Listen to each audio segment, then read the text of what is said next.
আসসালামু আলাইকুম। আমি Mohammad Rafur Rahman, Bogura impulse coaching centre থেকে বলছিলাম। আজকে আমি আপনাদের জমির হিস্সা কীভাবে বের করতে হয় সেটা সম্পর্কে একটু জানাবো। আপনারা একটু দেখেন, এখানে এই খতিয়ানে মোট জমির পরিমাণ ছিল 50 শতক। এই 50 শতক জমিতে তিনজন ব্যক্তির নাম আছে।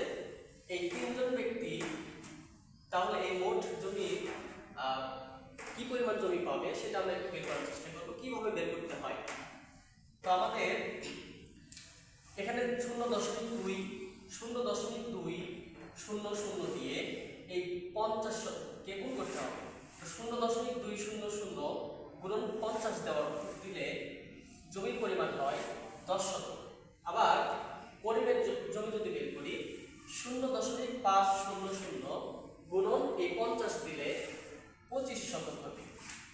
একই রকম ভাবে এই জামালের জমির পরিমাণ যদি আমরা বের করতে চাই, 0.300 কে এই 50 দ্বারা গুণ করতে হবে এবং জামালের জমির পরিমাণ হবে 15 শতক। অর্থাৎ রহিমের জমি হবে 10 শতক, করিমের জমি হবে 25 শতক এবং জামালের জমি হবে 15 শতক। সুতরাং হিসাব বের করার যে নিয়মটা সেটা হলো, এখানে যে পরিমাণটা দেওয়া থাকবে 0.200, সেটাকে এই মোট যে পরিমাণটা আছে সেটা দিয়ে গুণ করতে হবে।